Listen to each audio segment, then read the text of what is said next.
The Kaled-Thal War, also known as the Neutronic War, the Thousand-Year War, or just the War by those fighting in it, was a devastating, centuries-long conflict between two of Skaro's indigenous societies, the Thals and another species that would, through the course of the war, be destined to become the merciless inhuman Daleks. Early sources referred to this other species as simply humanoid Daleks. Others suggest that this species were in fact the ancient Dals, but most sources concur that it was the Kaleds who would eventually become the Daleks, thanks to the sinister machinations of their chief scientist Davros. It is difficult to place the exact era in which the war took place, as it began in the distant past, and from Earth reckoning it ended at some point between the 1st and 2nd centuries of the Common Era. The exact cause of the Thousand-Year War is unknown. Neither the Kaleds nor the Thals had any recollection of why the war started. Both sides blamed the other for firing the first shot. As the war went on, it became a brutal genocidal war of attrition, with both societies expending the entirety of their resources, capital and population on the conflict. Both sides fought to destroy the other, and also to prevent the other from destroying them. Propaganda from each side of the conflict indicated that the only alternative to fighting was extermination. The First Doctor concluded from his analysis of Thal records and the Dalek city that the Thals had originally been oppressors of the Dalek forebears, suggesting that the Thals had built a dome over their capital city to make it indestructible, and that the embittered Kaleds had responded in kind, creating a Cold War which later devolved into Armageddon, leaving only the two domed cities standing. However, other sources indicated that the forefathers of the Daleks had created an army of war machines and a neutron bomb to intimidate a nearby Thal settlement, which detonated prematurely and sent Skaro into chaos, forcing the Daleks to retreat into their city and eventually adapt the war machines into travel machines to ensure the survival of their species. Exactly why the war began is somewhat of a redundant point, however, and there are many myths and tall tales that distort the history of Skaro. Needless to say, the war endured because both the Kaled and Thal societies were intensely militaristic, jingoistic and fascistic. Both sides committed horrendous atrocities, the use of biogenic and chemical weapons, the enslavement and torture of prisoners of war, the use of nuclear bombs and weaponized radiation, and all manner of awful things. As the war dragged on, Skaro's biosphere was devastated, and the surface of the planet became a hostile radioactive wasteland, home to horrific mutated monstrosities. The wastes of Skaro were also home to the Mutos, the cast-offs of both the Thal and Kaled societies who were banished to the wastelands for perceived imperfections in their physiology caused by the radiation on the ravaged surface of the planet, and forced to scratch out a miserable existence among the barbed wire, bomb craters and petrified foliage.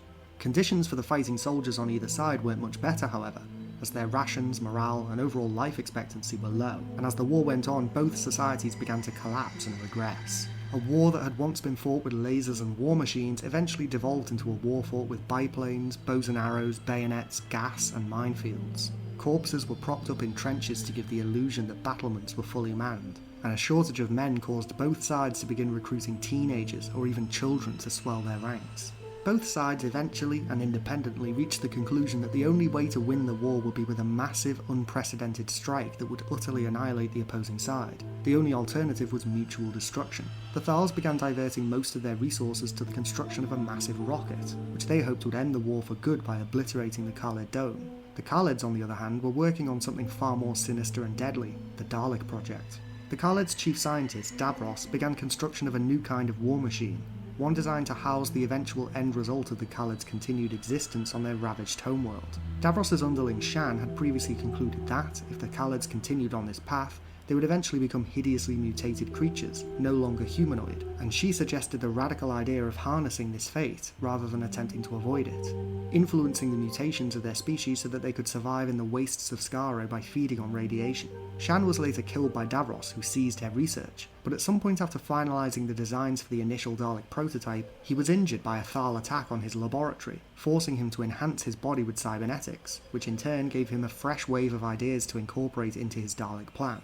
Sequestering the Kaled scientific elite in a hidden bunker far from the Kaled Dome, Davros continued his work on the Daleks, intending on programming them with conditioning that suppressed all emotions except hate, making them the ultimate xenophobic killing machines. The Time Lords, fearing that the Daleks would one day become an intergalactic scourge that could threaten even them, recruited the Fourth Doctor to interfere in the Daleks' development, and hoped that he would be able to alter their origin in order to make them less aggressive creatures. The Doctor met Davros, who was at that point in the process of breeding a whole army of Kaled mutants, and was adding the finishing touches to his third iteration of the travel machine design. Davros was keenly interested in the Doctor's nature not only as an alien, but also a time traveller, and hoped to gain knowledge about the Daleks' future from him. The Doctor escaped and warned the Kaled government about Davros's sinister plans, but he could do nothing to prevent Davros from betraying his own people by leaking vital information to the Thals, which allowed them to launch their rocket and utterly obliterate the Kaled city. He then unleashed his Daleks on the Thal Dome, wiping out the majority of the population of Skaro in a single night. Davros underestimated his creations, however, and upon realising that they had everything they needed to perpetuate themselves, they turned on Davros, exterminating the last of his Kaled scientists before turning their weapons on Davros himself. In the meantime, the Doctor had managed to interfere with operations in the bunker, sabotaging a Dalek breeding farm and collapsing the entrance to the facility, entombing the Daleks within. Despite these efforts, the Doctor lamented that he had perhaps only set the Daleks back by around 1,000 years, and that they would inevitably emerge and establish themselves as a universal threat. In the meantime, however, the surviving Thals and Musos fled to elsewhere on Skaro to establish a new society, far from the Dalek bunker and the ruined cities that surrounded it. After thousands of years of fighting, the Kaled-Thal War was finally over, but no side could claim victory, as both societies had been reduced to charred rubble. The Kaleds had been completely eradicated, with Davros allegedly being the only survivor. The Thal survivors eventually established settlements elsewhere on the planet, but they forgot most of their history and became pacifist farmers in defiance of their ancestors' brutality. There were reports of further conflicts between Daleks and Thals, as well as possible conflicts between Daleks and other mutated species on the planet, before the Daleks detonated a neutronic bomb that destroyed anything that still lived in visual range of their bunker, which they had expanded into a city that they were now confined to. Despite the relative obscurity of the Kaled-Thal War, its legacy was well known throughout the universe, as the Daleks would eventually expand their regime beyond Skaro and become an intergalactic scourge, just as the Time Lords feared. Davros, having survived the Dalek attack thanks to his backup life support system, would eventually be rescued by the Daleks, and while the Thals were able to hold Skaro as their homeworld for a time, the Daleks would later take it back, forcing them to flee to other worlds, establishing colonies such as New Devious while continuing the fight against the Daleks. While the Doctor initially appeared to have failed in his mission, he was at least able to give the Thals some breathing room to recover from the horrors of the 1,000-year war and begin again. Subsequently, the 12th Doctor would travel back in time and encounter Davros as a child, saving him from a minefield and teaching him the value of mercy. While this didn't do anything to alter Davros' future, it did at least cause Davros to teach his Daleks the concept of mercy, even if they do not accept it, and the ramifications of this regarding the future of the Dalek race is yet to be determined.